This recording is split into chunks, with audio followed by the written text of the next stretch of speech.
share screen.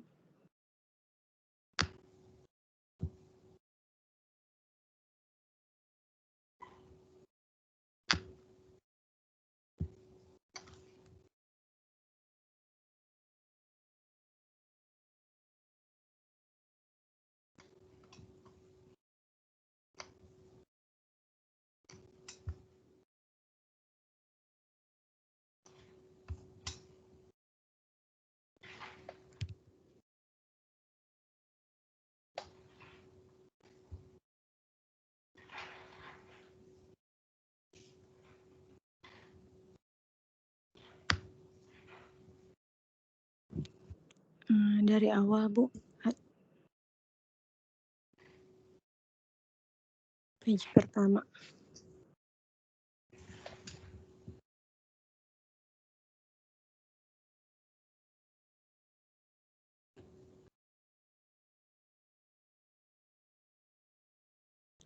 Baik.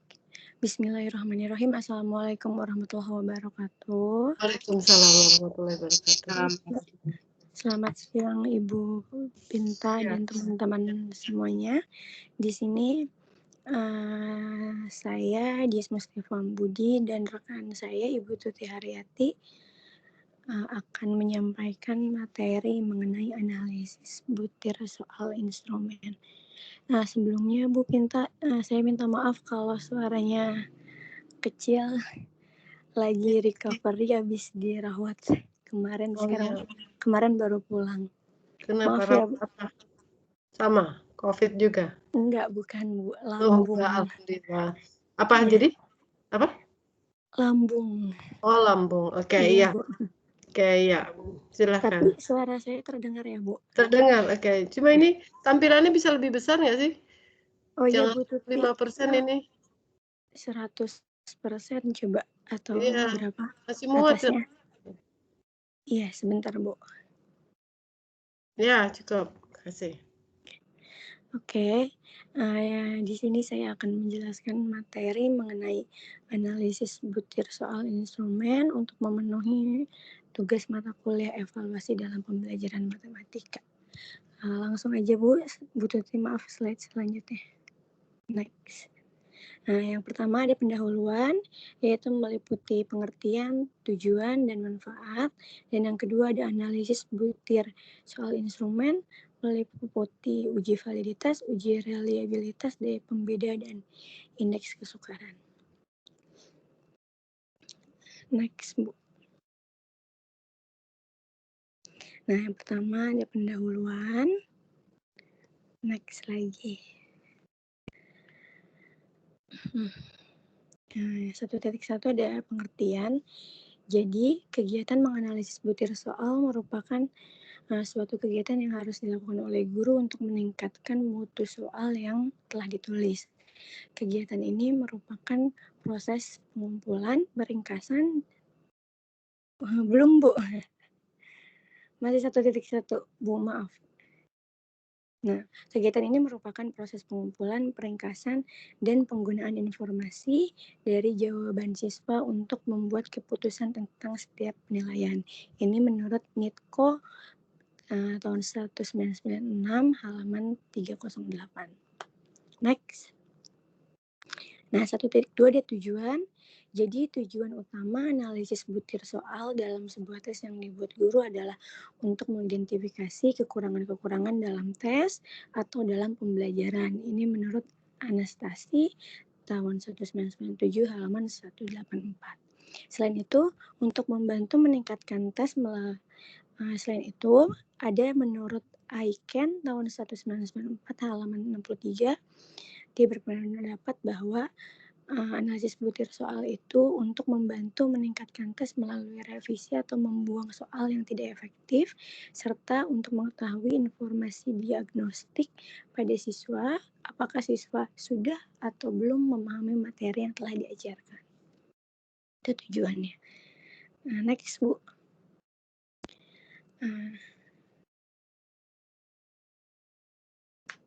Bu Tuti, next.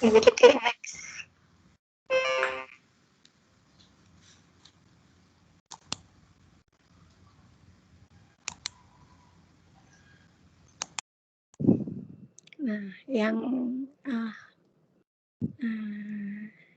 kelewat, Bu.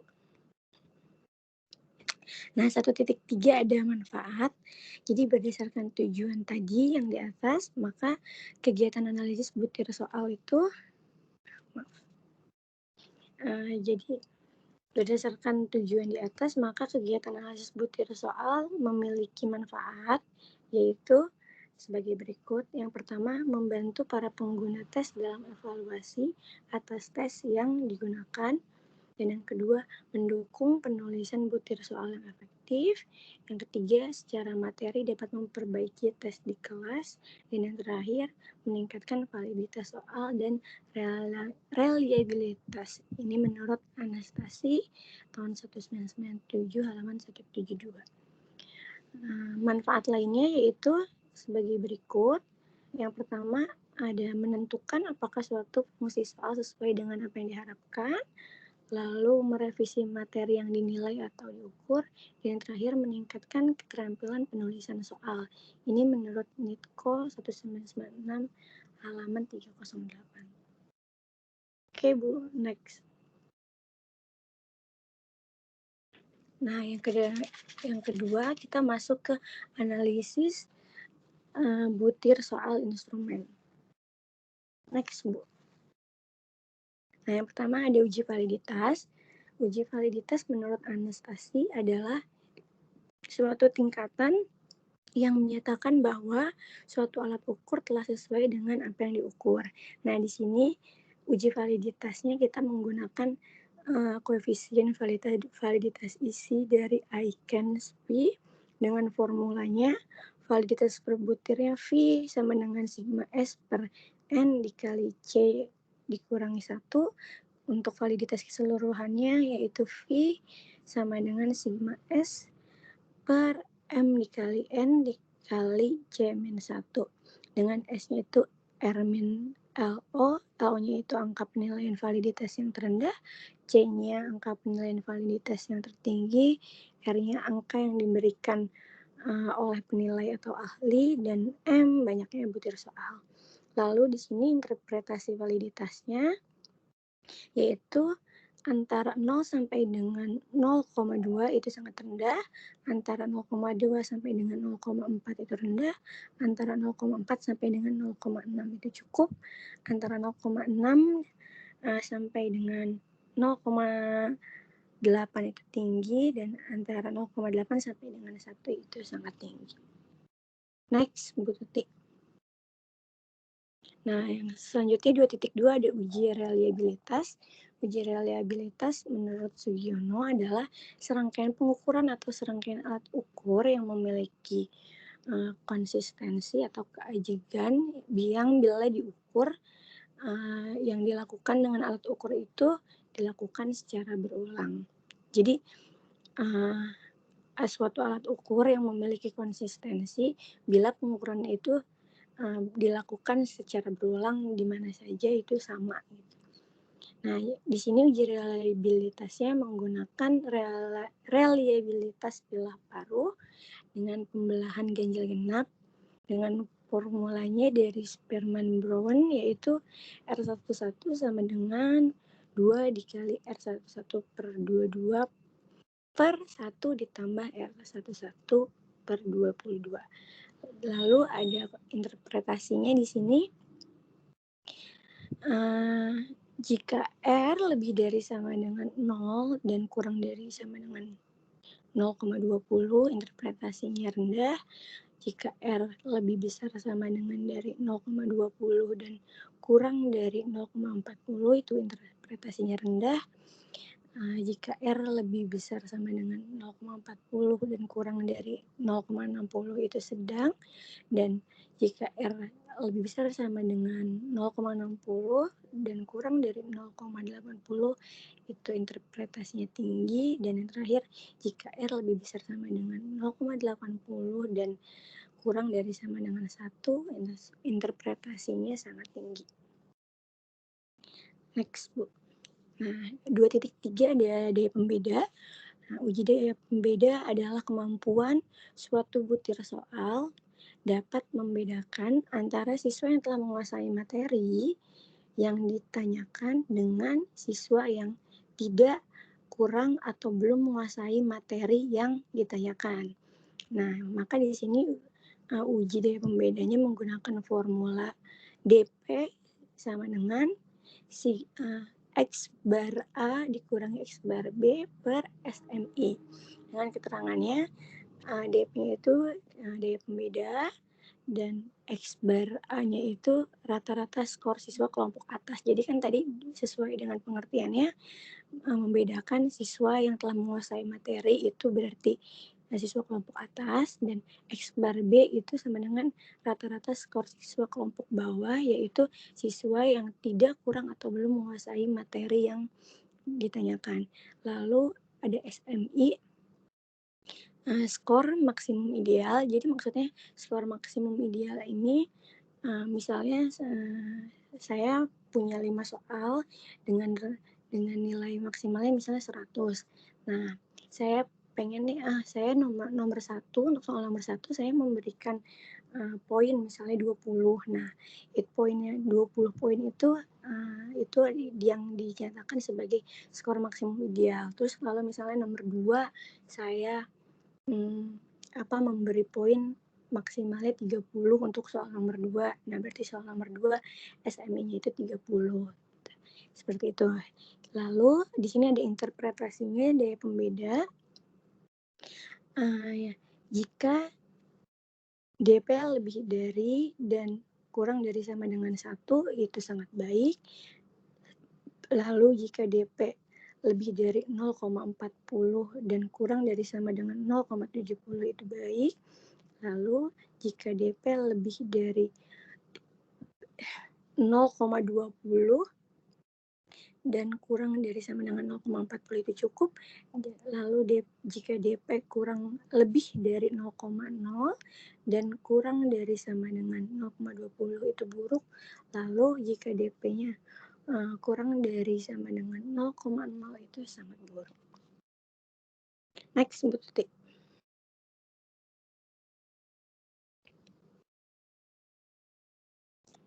Bu Tuti, selanjutnya. Sebentar, Bu. Mungkin jaringan di komputernya udah pindah gitu. Oke.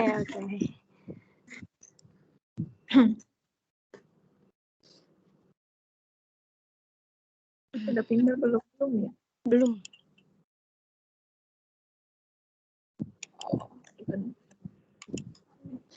Ganti jaringan.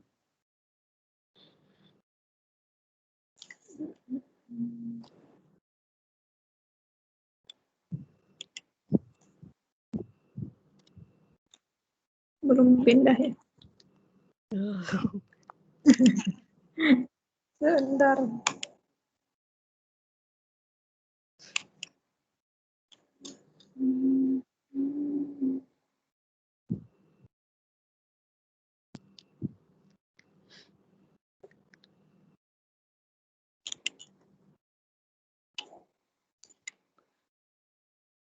Udah pindah, Bu Dies? Sebentar. Dah. Teman-teman udah bisa terlihat kan? Sudah, Bu. Oke. Sudah. Sekarang 2.4 ada indeks kesukaran. Indeks kesukaran soal adalah peluang untuk menjawab benar suatu soal pada tingkat kemampuan tertentu.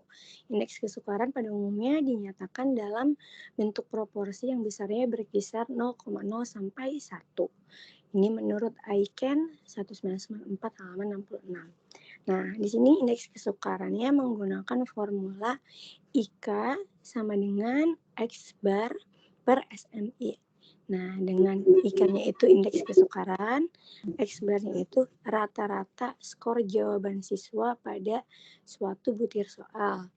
Lalu SMI-nya skor maksimum ideal. Nah, di sini ada interpretasinya juga indeks kesukaran. Interpretasinya nggak usah dibaca lagi, cukup dibaca. Udah. Oke. Hemat waktu. Sekian. Sudah, Bu, untuk teori dan penjelasannya. Sudah selesai. Sekarang langsung masuk ke praktek atau contoh dari analisis butir soal yang akan disampaikan oleh Ibu Tuti.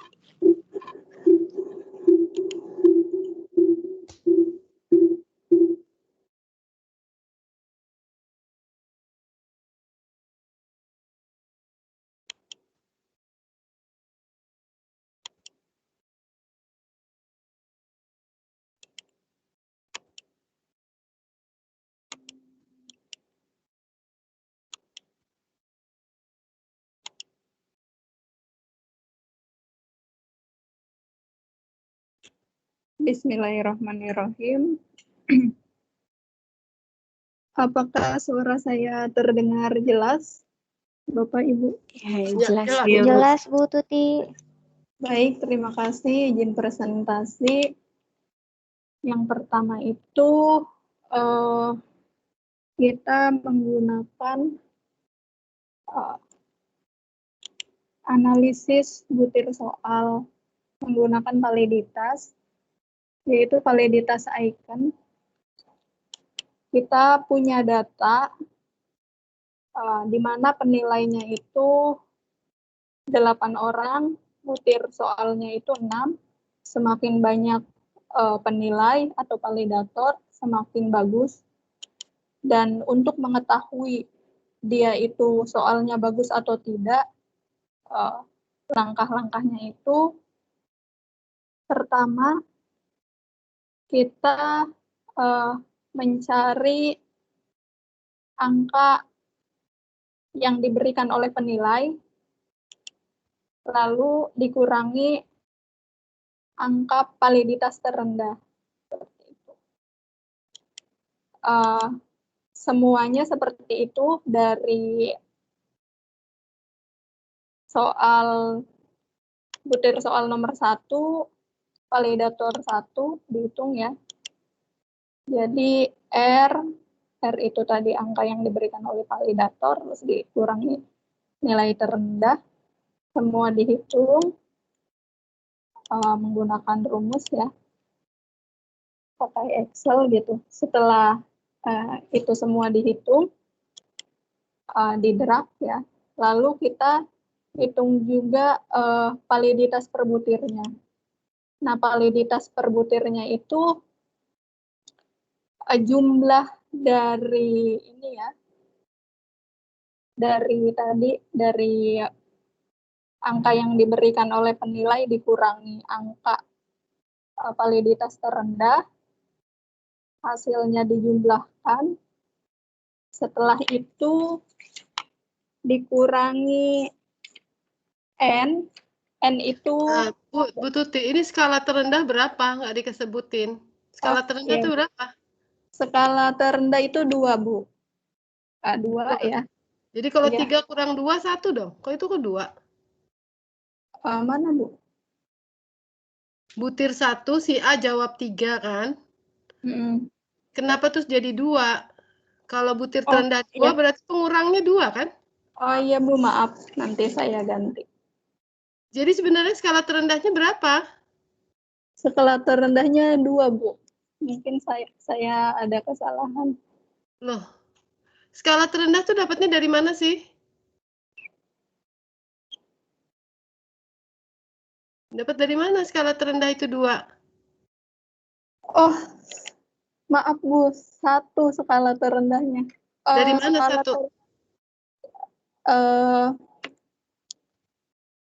Penskorannya itu rentangnya kan dari 1 sampai 5. Ya, itu jawaban yang benar. Sehingga? Gitu ya. Sehingga skala terendahnya 1. Terus kemudian kenapa itu harus 3 dikurang 1? Mana? Ini untuk mencari S, Bu. Oke. Untuk mencari S-nya. Nah, setelah itu, setelah kita cari S-nya, kita cari validitas per butir soalnya. Dan untuk mencari validitas per butir soal, kita itu jumlahkan S, sigma S ya. Ini ya, dari sini ke sini dijumlahkan. lalu dibagi N itu banyaknya butir, oh sorry. Oh ya, N itu banyaknya butir soal. Lalu Itu C, M atau N? N, Bu. Banyak butir soal. Oh ya, M maksudnya. Ini nanti kita revisi. Yang benar yang di Lalu rumus apa yang di M? yang benar itu kalau di PPT yang Ibu kasih, di sini ada N, ada M, Bu. Kalau M itu banyaknya butir soal. Terus? Terus kalau misalkan N itu jumlah validatornya, Bu. Nah, Jadi tadi sekarang? Sekarang itu berarti jumlah validator, maaf. Saya salah sebut lagi ya. Sebentar, Bu. Kalau memang yang di Ibu salah, tolong diperbaiki. Sekarang kan di dalam rumus itu hanya ada V, S, N, C. Maka M itu apa? M itu banyaknya butir soal, Bu. Terus kepake nggak di rumus? Nggak kepake, Bu. Lalu N itu apa? N itu banyaknya validator, Bu. Loh kok malah keterangan rumus nggak ada di bawahnya? Iya, Bu. Nanti diperbaiki. Sekarang nggak bisa diperbaiki itu? Bisa sebenarnya, tapi ini karena formatnya. Tambah aja Bu Tivi di sel bawahnya. Ditambah aja di selnya ya, Bu. Iya, di sel. Iya, di situ. N sama dengan jumlah validator.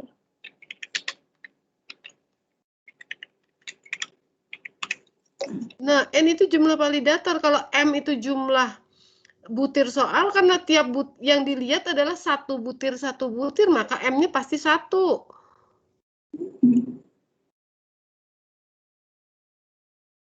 Iya, Bu. Kalau jumlah validatornya kan ada 8 ya. Ya. Dan C itu angka penilaian validitas tertinggi. C-nya itu 5. 5 dikurangi 1. Gitu. Ya. Berarti 4. Karena validatornya 8, jadi 8 dikali 4 itu 32. Jumlah S dijumlahkan dari validator 1 sampai validator yang terakhir, lalu dibagi 32. 32 itu tadi dari N dikali C dikurangi 1. Seperti itu. Lalu di drag ke bawah ya karena sama saja.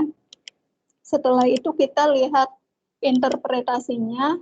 Interpretasinya acuannya itu ini kalau nilainya 0,625. Ini kan 0,625 ya di butir soal yang ke-1. Di butir soal yang ke-1 kan 0,625. Jadi interpretasinya tinggi karena antara 6 sampai dengan 8 gitu. Begitupun seterusnya. Ini untuk validitas butir soal menggunakan icon. Lalu berikutnya validitas, maksud saya reliabilitas menggunakan Spearman-Brown. Jadi ini merupakan jenis reliabilitas pila paru pada tes objektif. Siswanya sebanyak 15 orang, butir soalnya ada 10. Lalu di sini cara Spearman-Brown itu menggunakan reliabilitas data ganjil genap. Pertama kita cari dulu butir soal yang ganjilnya.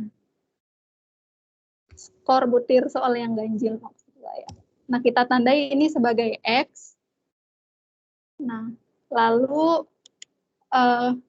kita jumlahkan butir soal yang ganjil. Berarti ini kan 1, 3, 5, 7, dan 9 kita jumlahkan. Setelah kita jumlahkan, sama ya, berarti ini dari nomor 1 sampai 15 kita drag saja, seperti itu. Lalu kita selanjutnya cari butir soal yang genap. Skor butir soal yang genap. Kita kasih variabel Y di sini. Nah, kita jumlahkan butir soal yang genap, berarti skornya di butir soal 2, 4, 6, 8, dan 10 kita jumlahkan. Setelah kita jumlahkan, kita sama, kita drag sampai ke bawah.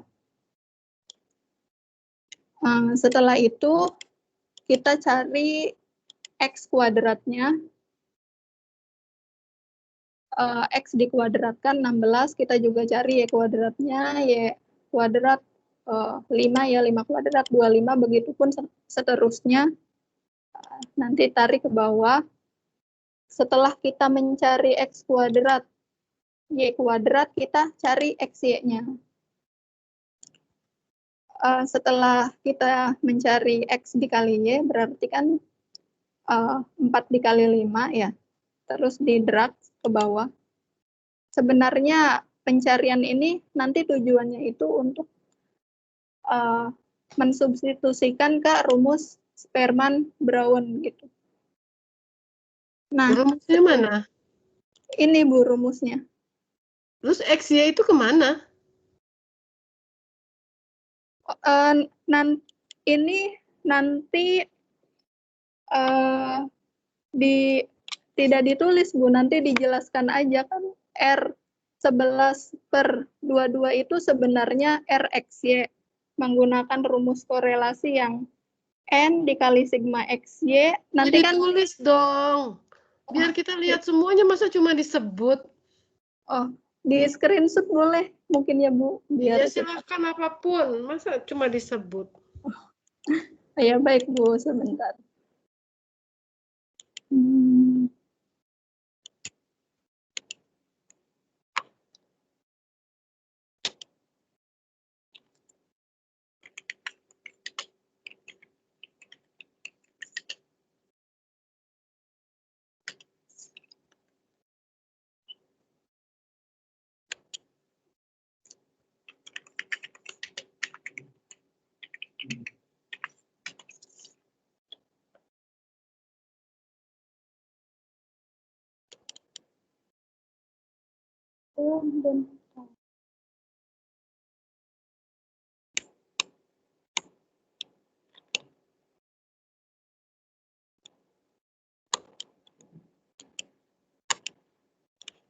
Di mana ya? Di sini mungkin.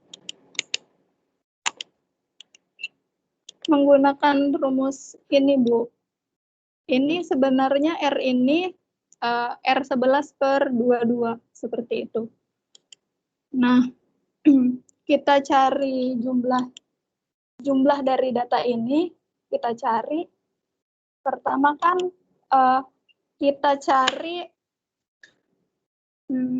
N, dicari nilai ininya ya, yang atas N, sigma X dikali Y, dikurangi sigma X dikali sigma Y. Ini untuk mencari nilai yang atas dulu pertama. Nah, berarti kan N-nya kan 15 berarti. Nah, sigma XY. Sigma XY-nya kan ini ya, 171 gitu. Terus dikurangi sigma X dikali sigma Y. Sigma X dikali sigma Y gitu. Nanti hasilnya ini, kita cari rumus yang atasnya. Setelah ketemu rumus yang atasnya, kita cari rumus yang bagian bawah, yang N sigma X kuadrat dikuadratkan, sigma X Tolong dikuadratkan. ditulis mana hasil yang atas, mana hasil yang bawah. Itu semuanya cuma angka-angka, kita kan nggak lihat. Oh gitu ya Bu, baik Bu. Ditulis ya. Ini saya copy lagi. Ini juga diperbesar jadi 100, kenapa ini kecil sekali? Oh, kecil sekali ya Bu. Bentar Bu.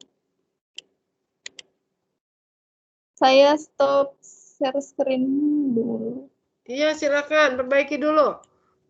Ya Bu, siap.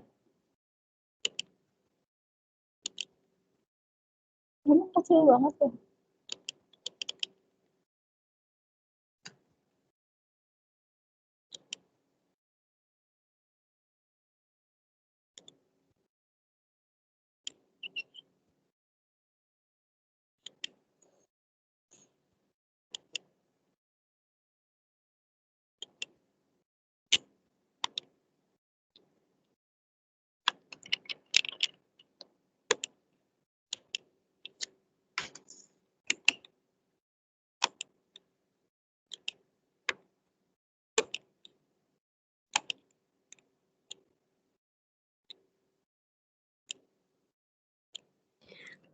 Maaf ya Bu Pinta dan teman-teman, soalnya kita ngiranya dalam satu formula itu langsung aja gitu dijumlahkan.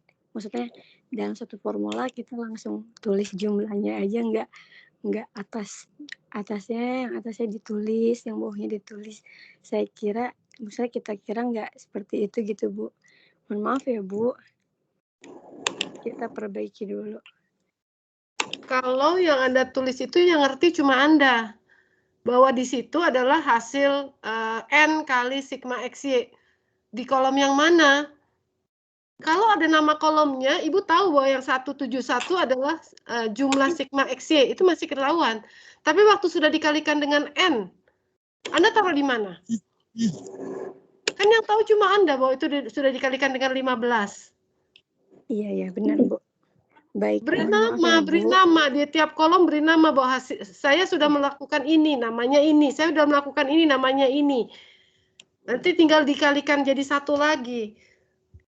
Kalau yang di tabel Ibu nggak komentar, karena Ibu bisa lihat di mana sigma dari X kuadrat, sigma dari Y kuadrat. Siap. Iya, baik Bu. Baik Bu.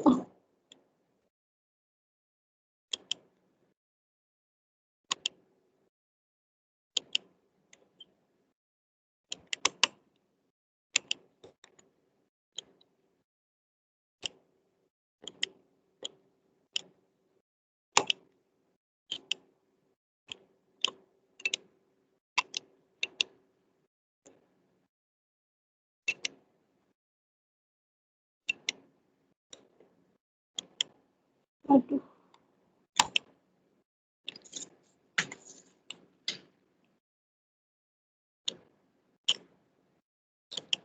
Min 1,3.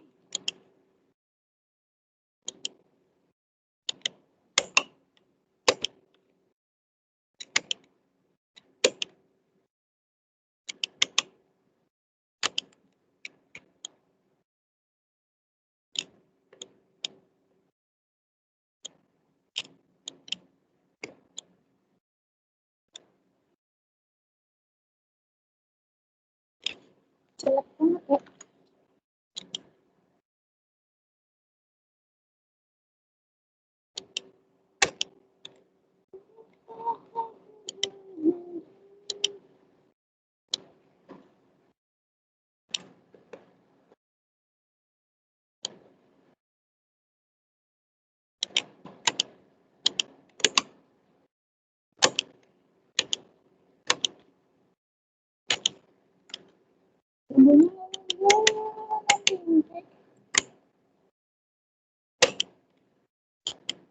Gimana teman-teman? Kasih.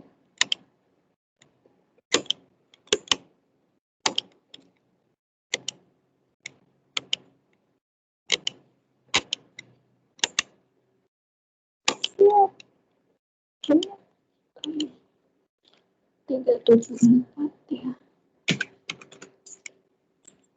Ini satu lagi.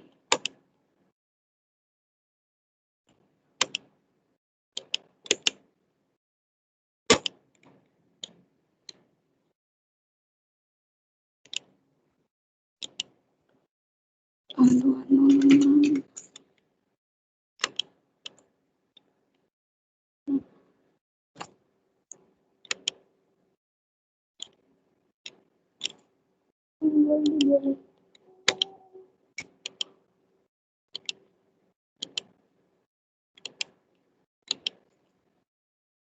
Setelah itu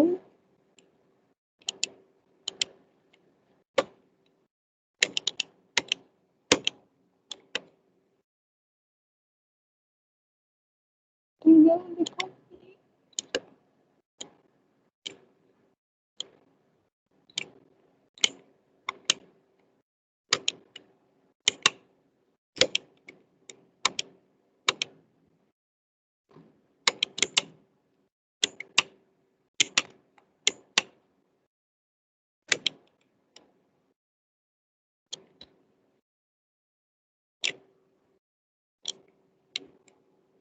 Ini akarnya.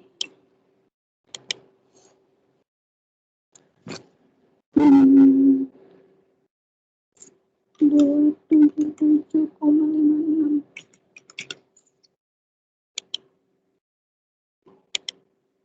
Setelah itu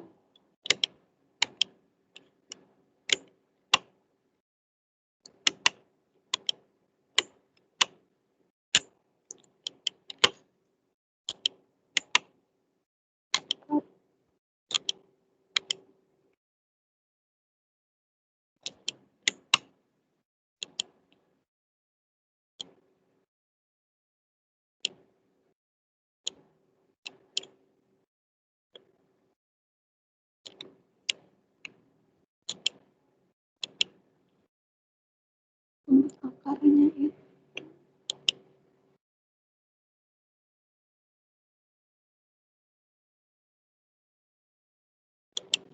min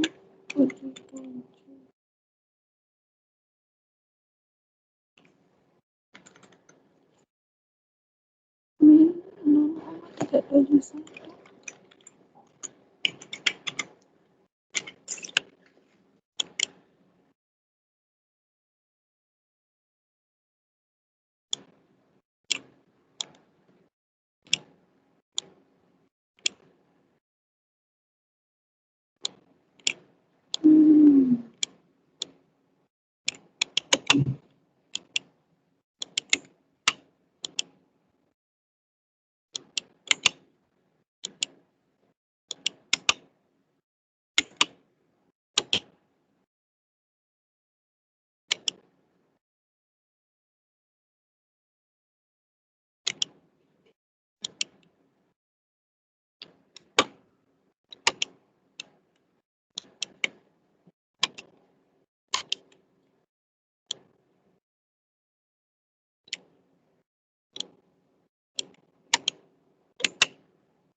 Maaf Bu,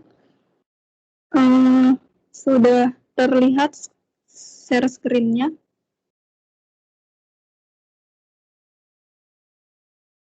Bu, Ya, sudah Bu sudah Tuti? terlihat. Sudah terlihat. Oh, sudah.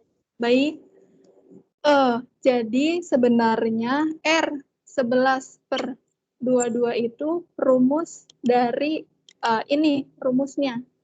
Sama dengannya biasanya juga ditulis selain R11/22 itu biasa ditulis RXY, seperti itu. Rumusnya itu N sigma XY dikurangi sigma X dikali sigma Y per akar N sigma X dikuadratkan dikurangi sigma X dikuadratkan dikali N sigma Y dikuadratkan dikurangi sigma Y dikuadratkan. Jadi untuk mencari, pertama kita cari R 11/2-nya itu, nah, ini ya N. N-nya itu 15, mungkin langsung kita praktekkan saja ya. Sama dengan 15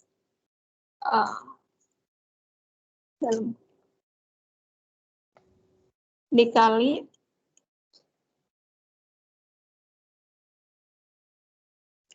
sebentar. Dalam kurung 15 dikali sigma XY. Sigma XY itu berarti ini 171 tutup kurung dikurangi sigma X. Sigma X berarti ini. Maaf, dalam kurung ya. Sigma X dikali sigma Y. Nah, kali sigma Y dalam kurung lagi. Nah, selesai kan? Enter. Nah, hasilnya itu min 103. Setelah itu kita cari ininya, berarti N sigma X dikuadratkan dikurangi sigma X dikuadratkan. Berarti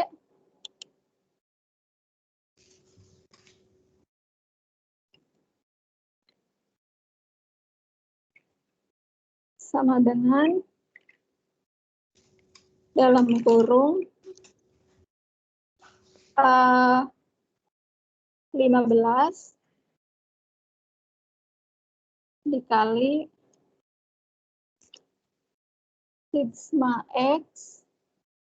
Anda menyebutnya sigma, bukan sigma. Oh, iya. Sigma, pakai G, sigma. Sigma, oh ya baik Bu, mohon maaf.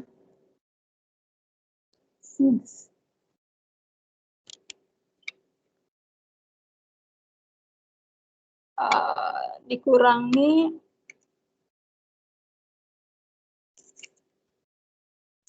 sigma X ya,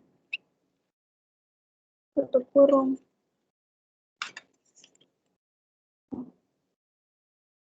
Oh beda ya, mohon maaf ada kesalahan. Sama dengan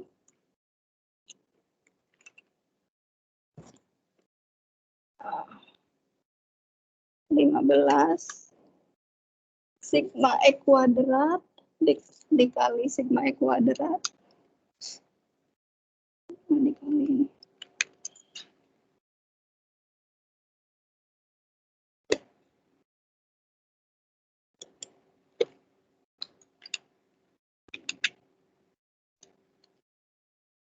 Dikali langsung aja ya sigma X kuadrat. Nah, ini sigma X kuadrat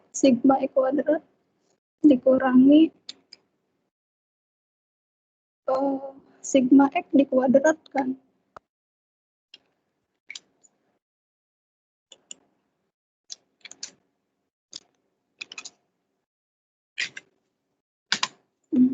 Hasilnya 374. Setelah itu kita cari juga yang sampingnya. N. Sigma Y sudah, lanjut yang bawahnya aja. Langsung Sigma Y yang kan bawah. sama. Iya, sama. Ini sama ya teman-teman. Setelah itu kita kalikan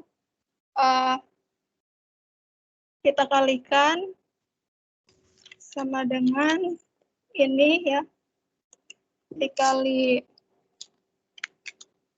ini berarti hasilnya 77.044 Setelah itu kita akarkan, nanti hasilnya ini setelah diakarkan. 277,56. Nah, setelah itu, setelah kita akarkan, berarti ini tinggal dibagikan untuk mencari R-nya. Ini dibagi ini. Maka hasilnya min 0,371.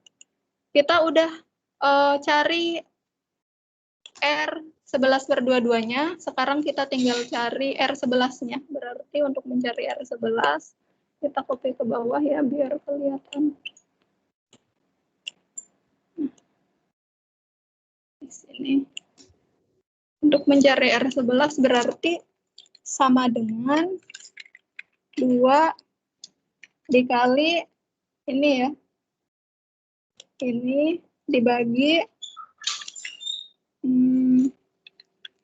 1 ditambah ini, kita enter. Nah, hasilnya itu min 1,113. Ini kan nilai reliabilitasnya di bawah 0. Jadi ini bukan lemah, bukan apa ya, tapi tidak reliable gitu.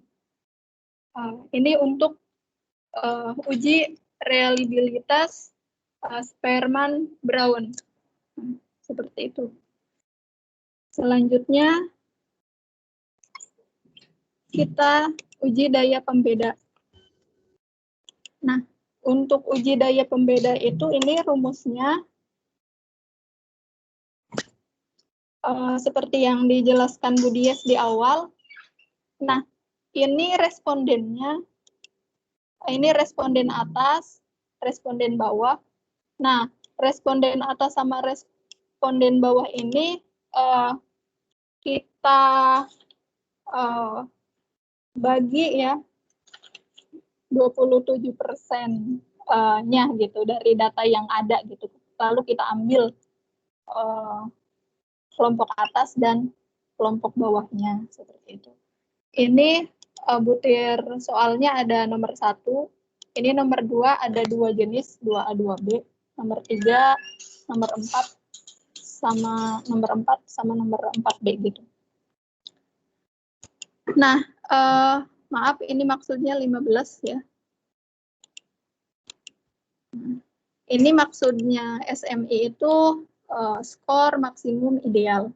Jadi skor maksimum ideal itu pada nomor 1 kita memberikan skor maksimumnya itu 15 skornya paling maksimal gitu.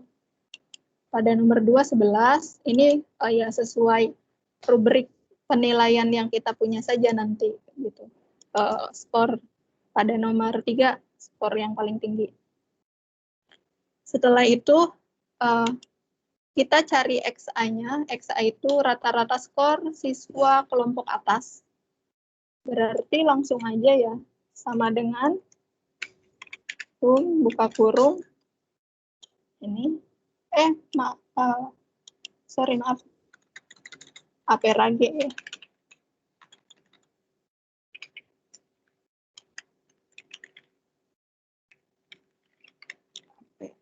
Average.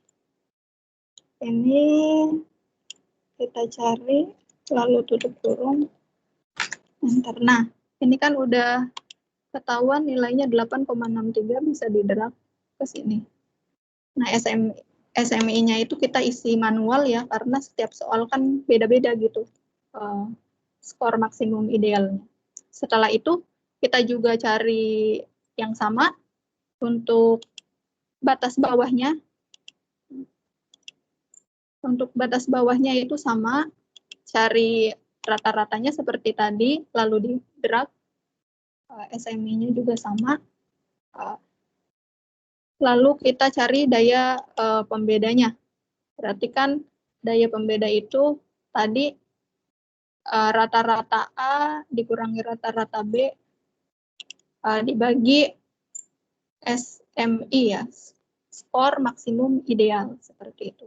Jadi ya sudah, tinggal ikutin rumusnya aja gitu. Nah, sama dengan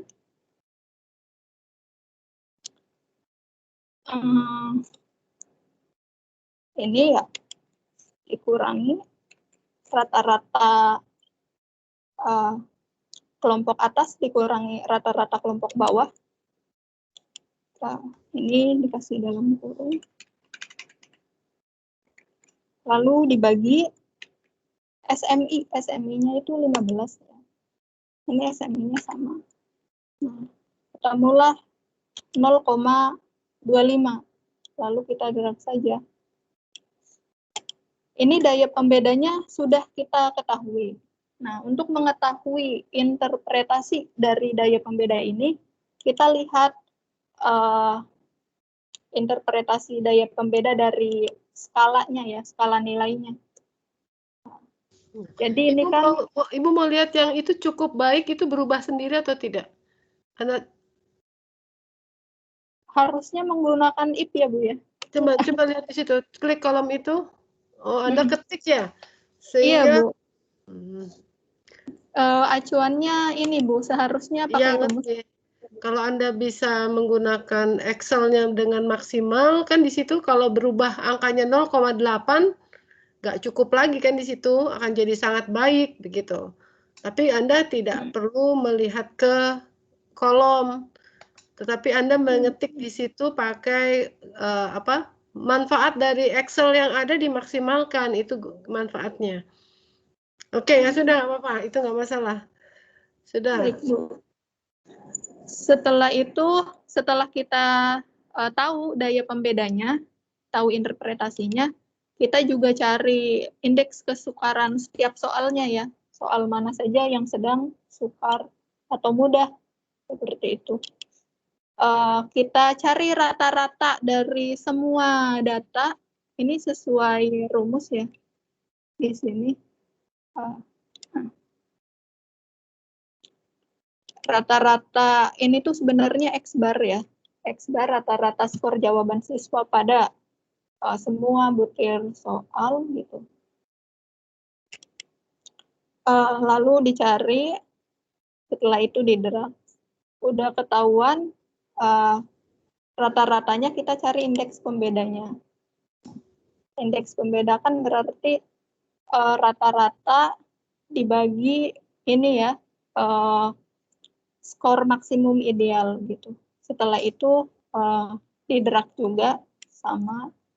Nah, untuk itu mengetahui soal itu sedang, sulit, atau mudah, soal yang kita sebar itu, acuannya ada di skala interpretasi indeks kesukaran siswa seperti itu. Ini hasil dari indeks kesukaran siswanya gitu, interpretasi dari indeks kesukaran butir soalnya. Seperti itu. Mungkin itu saja Bu Pinta dan teman-teman yang dapat saya presentasikan. Mohon maaf apabila kurang maksimal. Mungkin saya kembalikan lagi ke Bu Pinta.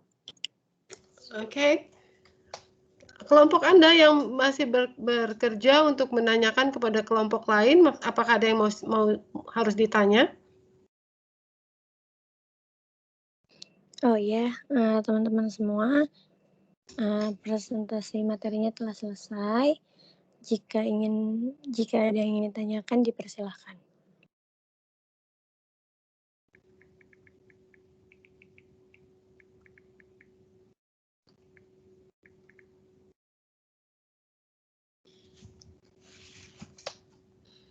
Saya mau bertanya, saya Nazira.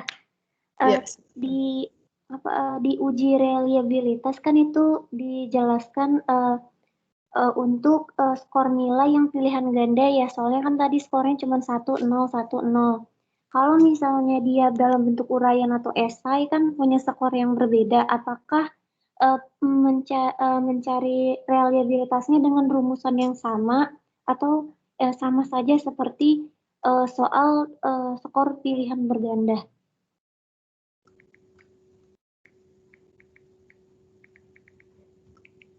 Baik, Bu Najira, terima kasih pertanyaannya. Izin langsung dijawab. Iya, silakan langsung dijawab. Untuk skor apa ini namanya objektif ya. Objektif sama esai itu menggunakan alat pengukuran yang berbeda. Kalau kita ibaratkan alat pengukuran ini ya tes icon ini alatnya gitu. Berbeda. Kalau soal yang kita ujikan itu esai ya atau tes campuran berbeda. Misalkan ini saya contohnya tes objektif jadi menggunakan icon gitu. Nah, kalau misalkan saya menggunakannya tes esai gitu, ya saya mungkin menggunakannya PCR ya. PCR itu sebentar Bu. Sudah kita pelajari sebelumnya. Sebentar. Nah, menggunakan koefisien alfa bisa ya. Menggunakan rumus alfa yang N. Sebentar saya kopikan aja mungkin rumusnya. Kalau misalkan kita tesnya esai, bentuk uraian ya. Esai itu. Di sini saja ya sheet baru. Nah, bisa menggunakan ini koefisien alfa gitu. Seperti itu. Dan untuk kesimpulannya untuk setiap butir soal itu jenisnya ya kalau berbeda gitu. Objektif atau esai itu menggunakan alat ukurnya berbeda. Mungkin itu saja yang bisa saya jawab, Bu.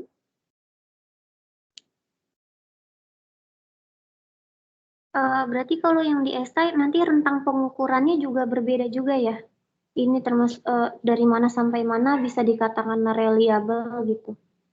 Di koefisien alfa ini berarti ada ininya ya? Apa sih namanya? Interval untuk mengetahui dia reliable berarti ya?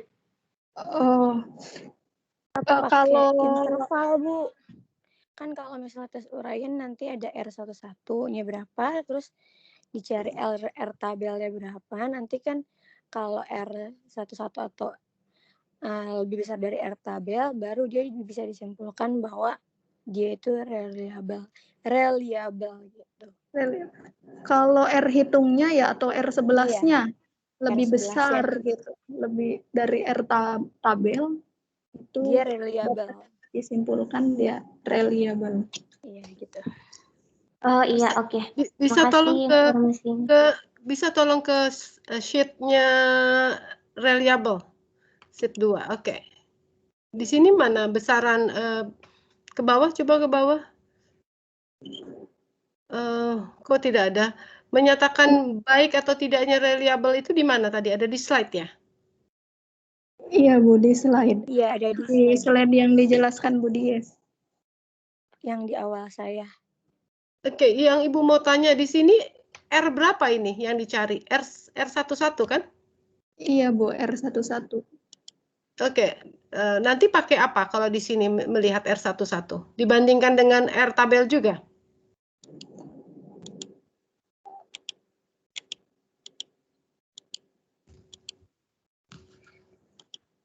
Nggak pakai R tabel.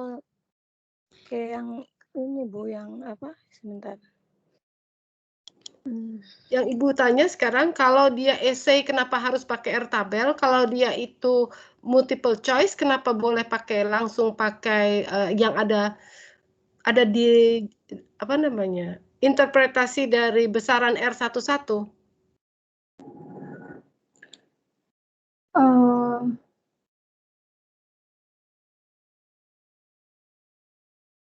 Kalau misalkan R tabel itu untuk Bisa ke slide dulu tidak? Mana slide-nya tadi? Sebentar, Bu. Kalau tes objektif.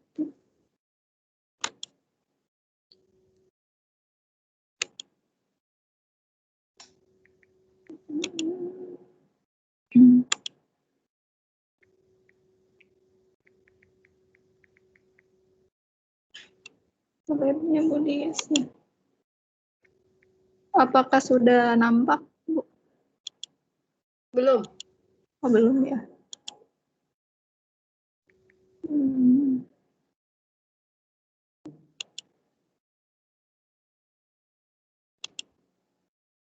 Ini slide-nya ini pintar. Sebentar, Bu. Ya, oke, ini. Oh, ini ya. Ya, ini, betul.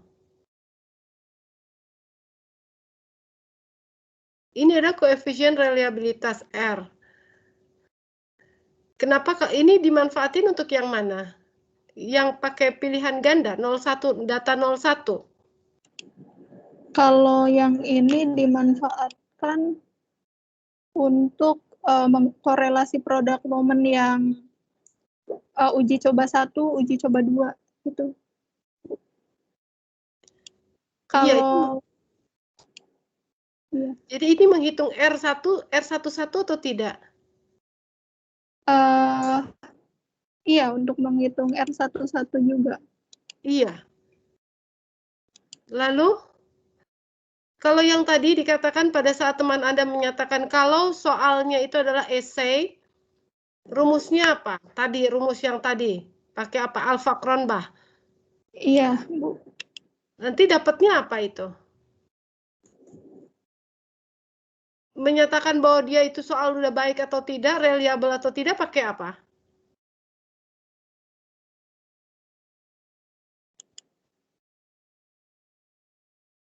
Pakai tes Cronbach bisa, tapi menggunakan R-nya R tabel seperti itu untuk mengetahui dia itu reliable atau tidak. Tadi pertanyaannya kenapa ya, Bu ya? Iya. Ada yang menggunakan skala, Iya. skala yang sudah ditentukan, sama menggunakan R tabel ya, Bu? Iya, betul.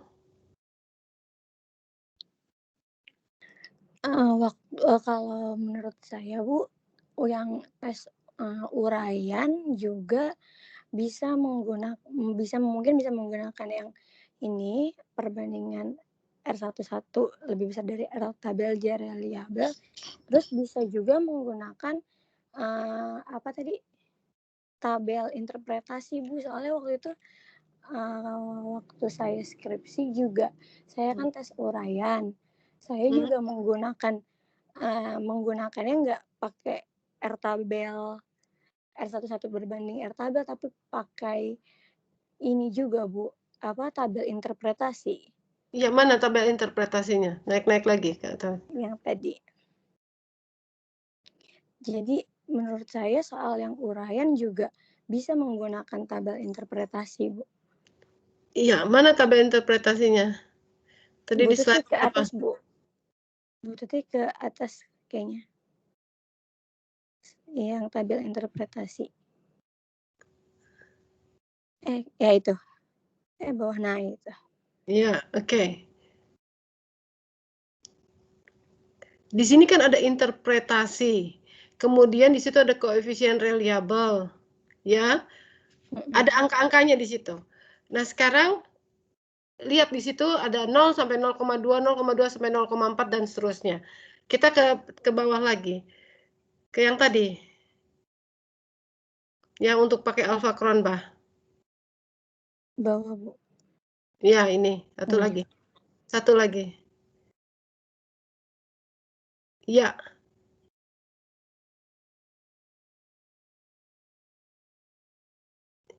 R11-nya sebenarnya 0,8 kan? Iya, tidak? Iya. Iya, benar, Bu.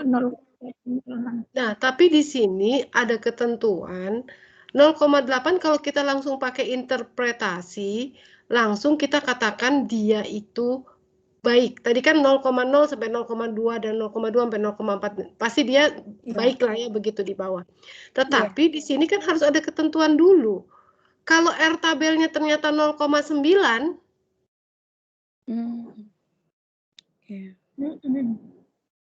Iya, Bu. kalau ternyata R tabelnya 0,9, dia tidak reliable, walaupun sudah 0,8. Tapi memang itu jarang terjadi, begitu loh. Tetapi misalnya R11-nya 0,4, R tabelnya 0,6. Maka pada saat dia 0,4 dan 0,6, walaupun dia R11-nya 0,4, dia dinyatakan tidak reliable. Karena R11-nya kurang dari R tabel. Kalau kita menginterpretasikan di tabel atas 0,1 0 sampai 0,2, 0,2 sampai 0,4. Memang 0,4 itu masih apa? Tadi kurang, tidak bagus sama apa gitu kan? Iya, cukup. Nah, memang kalau dia sudah reliable pun dianggapnya kurang. Tetapi kalau misalnya yang di sini pada saat perhitungan ini dia disebut tidak reliable karena masih kurang dari R tabel. Sementara kalau misalnya di sini adalah 0,8 sudah lebih bagus, lebih dari R tabel, ini kan reliable. Terus baru kita lihat interpretasinya. Oh, ternyata dia sudah reliable dan dalam keadaan reliable yang sangat tinggi, misalnya seperti itu. Tetapi beda kalau R satu-satunya adalah 0,4, R tabelnya 0,2, dia tetap disebutnya reliable. Tapi reliable-nya apa? Reliable dalam keadaan kondisi yang kurang kan atau tidak baik karena masih di 0,4. Nah, itu kan keadaan-keadaan yang kita harus memperbaiki instrumen kita. Jadi ada yang sudah reliable tapi masih dalam kategori kurang. Atau dia sudah sangat tinggi tapi dia tidak reliable karena apa? Dia sangat tinggi tapi tidak reliable karena R tabelnya kan kita juga hitung R tabel kan, menghitung R tabel ya. Nah, Iya, Bu. R tabel itu tergantung dari apa sih sebenarnya dapat 0,6? Jumlah itu apa? Jumlah apa? Yang nomor item sama yang namanya itu, Bu. Iya. Lihat dari R tabel. R tabel itu melihatnya apa? Ada R tabel tersendirinya kan ya, Bu ya? Iya, justru itu R tabel itu tergantung apa yang kita lihat. Sehingga itu jadi 0,6. Alfanya. Dari alfanya, alfa itu apa sih? Banyaknya responden bukan? Alfa Iya dari R tabel dilihat dari banyaknya responden.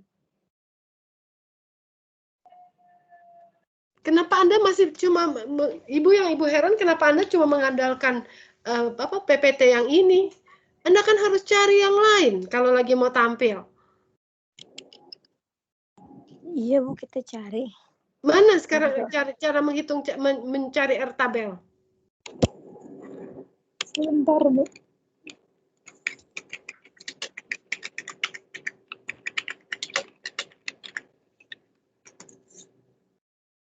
R tabel.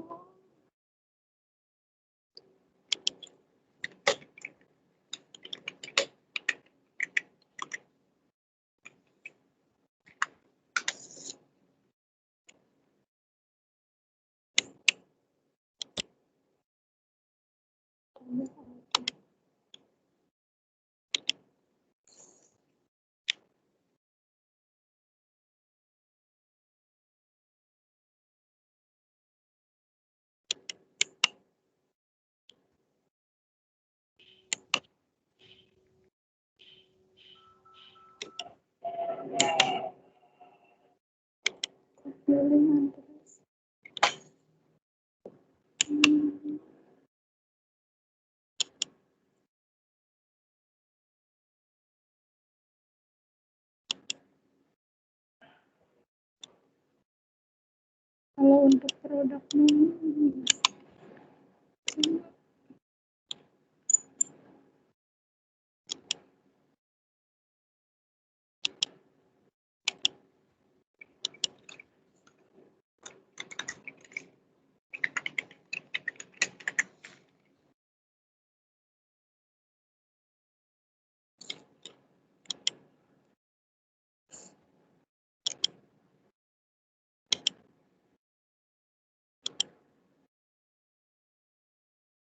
Sebentar.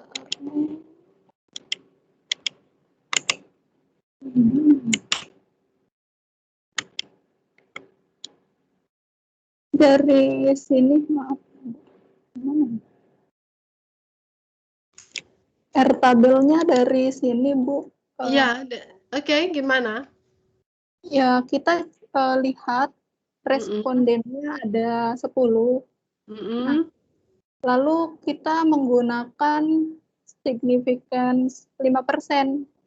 Jadi nilai R tabelnya 0,632 seperti itu. Iya.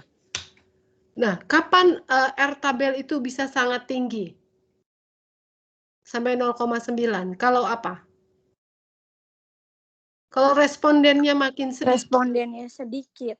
Iya, respondennya makin sedikit dan kemudian apa di situ? Tingkat signifikansinya makin ketat, hanya 1%. Itu makin tinggi. Lihat 0,63 apa 0, untuk yang 10 orang aja. Kalau Iya, yang 5% itu 0,7. 0,632, yang 1% 0,765. Itu makin ketat. Jadi kesalahan hanya boleh 1%. Tapi kalau kita mengambil kesalahan boleh sampai 5%, itu masih 0,632. Nah, di situ karena respondennya 6. Kalau pakarnya itu cuma 3, yang biasanya yang apa kalau pakai pakar segala macam yang pakai kita V-icon, ya. Kenapa pakai V-icon itu lebih longgar dibanding kalau kita mencari validasi dan seterusnya pakai rumus yang seperti ini. Maka kalau untuk validator biasanya memang tidak menggunakan ini. Ini udah untuk yang uji coba. Dan yang uji coba sebaiknya apa? Makin banyak orang lihat level of signifikansinya di 5%, makin sampai 25 orang di situ, maka N-nya apa R tabelnya kan makin rendah. Itu karena apa? Makin banyak yang menjawab, maka makin beragam sebenarnya. Kalau makin beragam, maka pembanding R tabelnya juga mungkin makin rendah seperti itu. Ya, jadi yang tidak dilihat dari berapa item yang ada, itemnya kan dalam satu kesatuan ini dilihatnya. Nomor item boleh berapa saja, karena yang kita lihat adalah pembandingan secara internal antara nomor-nomor item dengan apa bilangan yang ada. Coba. Ya kan? Ya, pakai skor total kan? Sehingga kita tidak melihat mau itemnya sampai 100 juga sebenarnya kalau skor totalnya 36, 28, 34 ya sama-sama aja. Karena memang banyaknya item tidak dilihat untuk reliabilitas, karena reliabilitas yang dilihat adalah seperangkat alat ukur atau seperangkat instrumennya, bukan per butir. Yang per butir apa tadi? Itu untuk icon. Analisis butir, soal memang per butir. Yang tadi di Excel yang sudah di apa? Di slide apa di sheet-nya sheet ketiga dan sheet keempat itu sudah analisis butir soal dan daya pembeda kan? Ya, tingkat kesukaran ya kalau tidak salah tadi seperti itu. Oke, tadi yang bertanya siapa? Makin jelas atau tidak kalau misalnya dia essay ataupun dia multiple choice sebenarnya sama saja. Anda bandingkan. Iya Bu, saya tabel, Nazira ya? udah paham Bu. Oke, ya sudah. Silakan yang lain. Kelompok 2, kelompok 2 masih siap, masih ada waktu.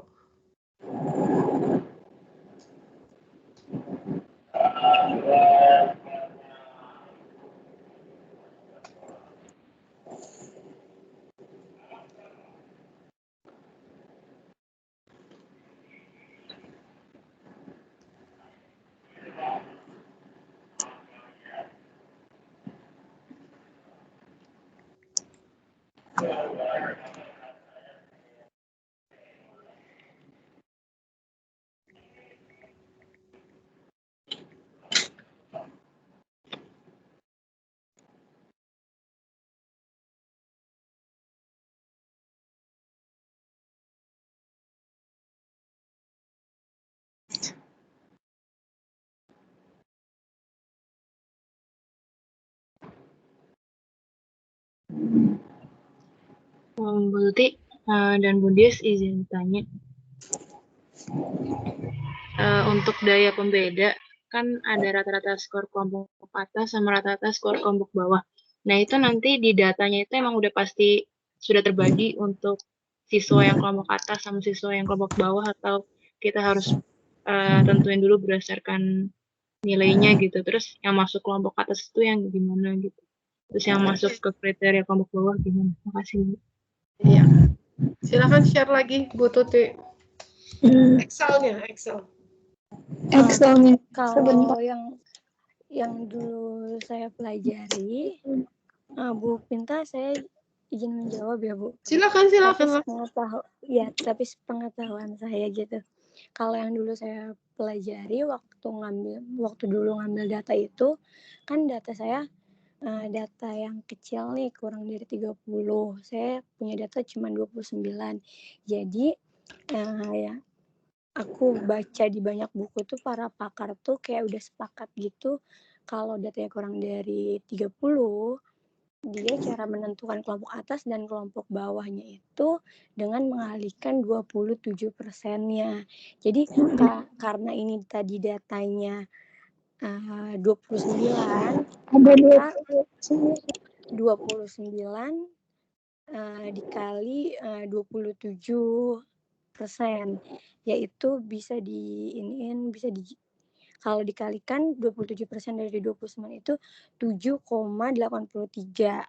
Kan kita nggak mungkin ya kalau orang dibagi ada koma-komanya, jadi kita ambil 7,83 kita bulatkan jadi 8. Nah, sehingga di sini di Excel ini kita membaginya kelompok atas 8 orang, kelompok bawah 8 orang. Seperti itu, Bu Inai.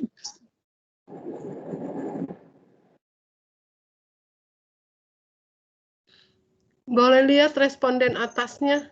Namanya siapa nih responden? Namanya U, A, B, C, D, E, F, G, H. 8 orang kan?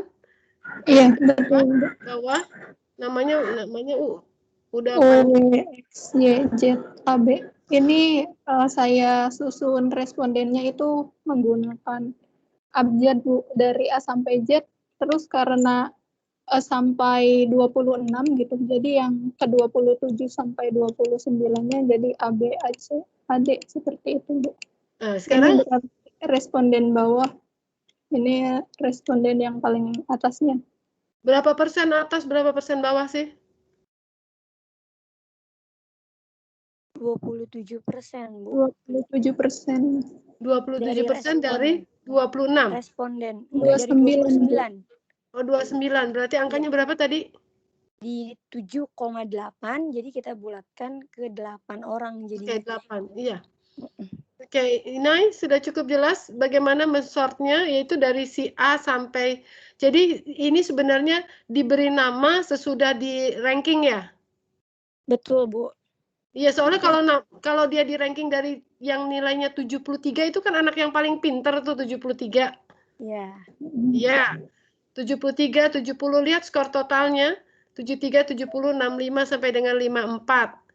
Terus yang ke bawah, tolong dilihat yang bawah, skor kelompok bawah. Nah, itu mulai dari 40 sampai 14. Skor yang tengah, yang dari 54 sampai 40, itu memang biasanya tidak di 36% ya?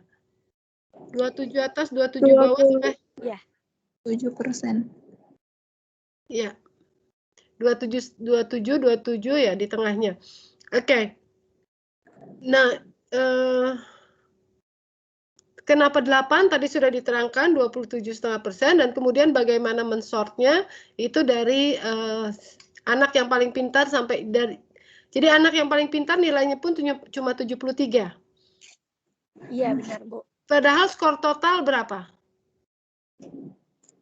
100. Maaf, skor total ideal itu 100 bukan?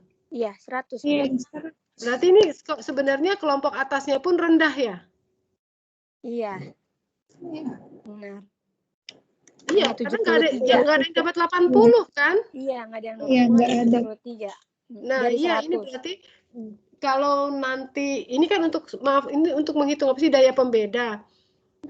Daya pembeda tapi hati-hati, daya pembeda tapi sebenarnya memang kelasnya kelas rendah ini. Low. Iya. Bagaimana? Tadi Hairunisa yang bertanya sudah cukup jelas? Iya Bu, jelas. Terima kasih Bu Pinta, Bu Oke. Bias dan Bu Tuti. Jadi ini memang apa? Bu Tuti mensort mahasiswa hasil siswanya, begitu dari 73 sampai ke 14 baru dia kasih nama ABCD. Padahal nggak mungkin urutan itu nama, karena pasti justru nama yang tidak berurutan itu yang memperlihatkan bahwa skor total itu sudah dibolak-balik. Iya tidak. Kalau namanya terlalu berurutan, orang jadi bingung 73 sampai 54 kok berurut banget dari A sampai H. Oke ya, jadi tampilan data itu juga mempengaruhi orang itu jadi mengerti atau tidak dengan tampilan yang Anda yang dipresentasikan. Oke, ada lagi yang mau bertanya? Daya pembeda, maaf ke bawah. Daya pembeda ini untuk apa? Bisa ke bawah? Daya pembeda. Bahwa soal nomor 1, daya pembeda kelompok atas dan bawah itu cukup. Daya pembeda untuk kelompok atas dan bawah itu untuk soal nomor 2 itu baik. Itu membedakan apa sih maksudnya? Daya pembeda apa ini?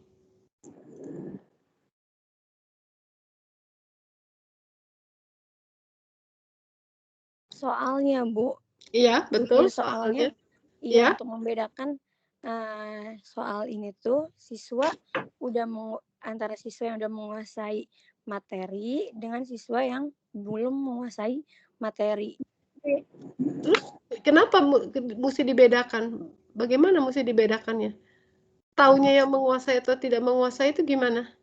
Itu Bu, yang kelompok atas dan kelompok bawah. Oke. Artinya kalau pada kelompok ini si kelompok atas dan kelompok bawah pada soal nomor 2 itu daya pembedanya baik, artinya soal ini akan apa? Kalau dipakai di mana?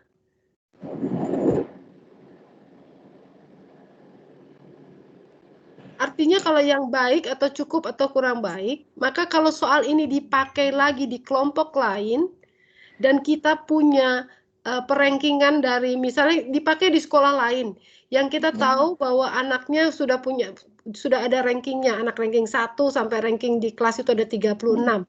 Nah, kalau soal ini dipakai, si soal yang baik, itu pasti kita akan punya rankingan yang akan mirip. Si ranking 1 tetap akan ranking 1, si ranking paling bawah akan jadi paling bawah.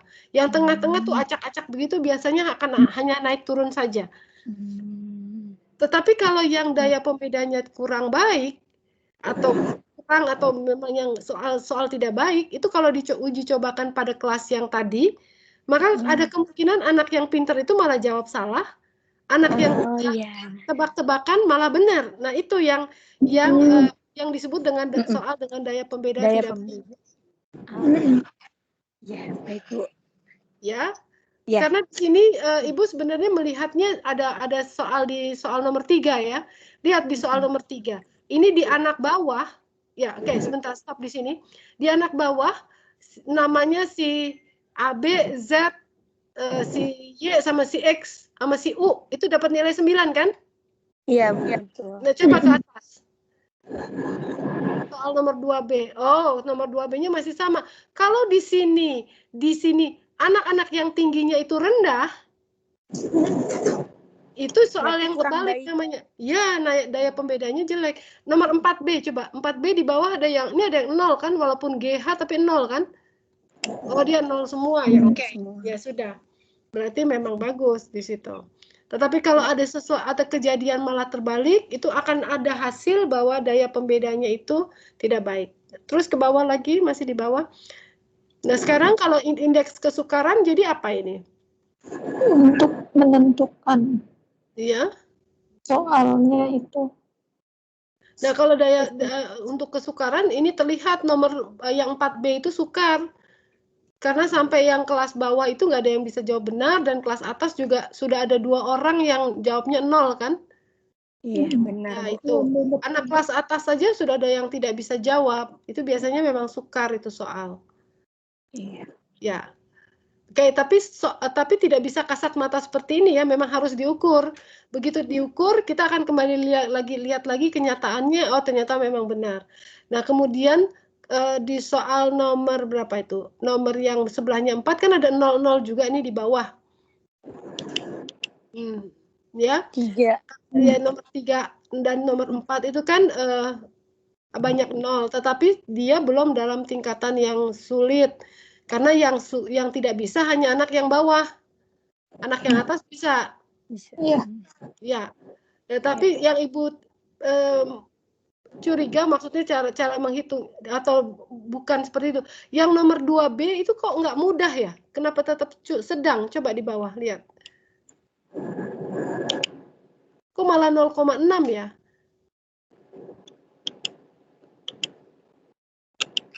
Nilai maksimal berapa di ini? Nilai maksimal di nomor 2B itu berapa? Oh, 11. ada 13, 14 ya. SMI-nya 14. Oh ya, berarti masih sedang. Oke ya, kalau dia mendekati semuanya di angka 14 pasti ada kalau itu dimasukkan 14 semua, kalau ini underling ya, masukkan 14 semua, pasti di bawahnya ke bawah indeks kesukarannya pasti akan rendah, pasti akan mudah tulisannya, interpretasinya. Cuma ini Anda nggak pakai rumus sih, jadinya kalau mengganti-ganti di atas tidak langsung terganti di bagian bawah. Iya. Oke, ada lagi yang mau bertanya? Anda siap untuk midterm test minggu depan? Maaf, kok minggu depan? Hari Kamis ya. Pastinya akan ada pertanyaan-pertanyaan yang seperti Ibu tanyakan, bukan sekedar menghitung dari Excel yang sudah teman Anda perlihatkan ini. Jadi sudah diperlihatkan dengan jelas. Kemudian dari mana tadi tabel didapat.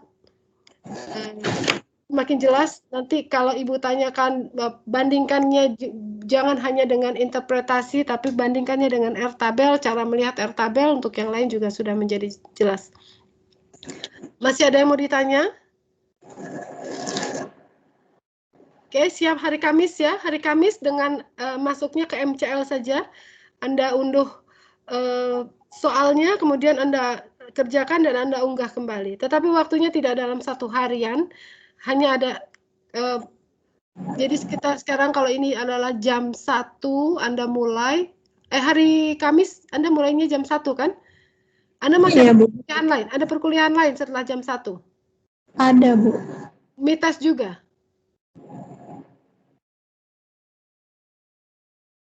Mitas juga tidak? Perkuliahan biasa. Karena sudah mitas ya? Belum, Bu. Oh, malah belum mitas? Iya, belum. Perkuliahan biasa dengan siapa? Bu Eti? Siapa? Pak Yudi. Pak Yudi, itu mata kuliahnya Andril ya? Apa? Aljabar. Abstrak. Oke, nanti Ibu perhitungkan atau Ibu bicara dengan Inai. Atau Anda pilih 1 hari yang Anda memang kosong, karena memang nggak mungkin harus 2 jam kalau soal seperti ini. Tetapi juga 1 hari full juga tidak bisa Ibu berikan seperti itu. Hari Sabtu Anda kosong tidak?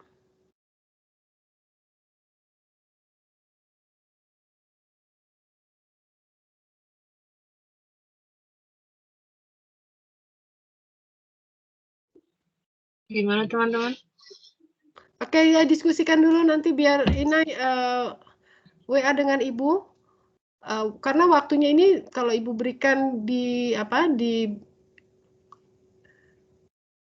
dengan waktu yang hanya cukup 2 SKS ya tidak mungkin.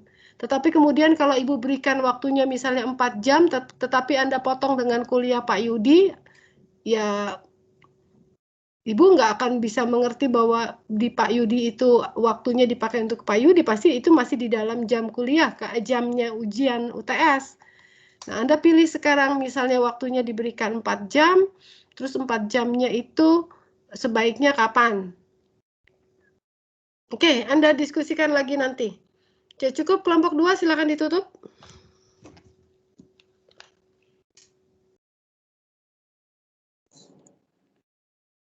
Iya, Bu Dies, saya yang tutup mungkin. Ya, baik. Iya, silakan.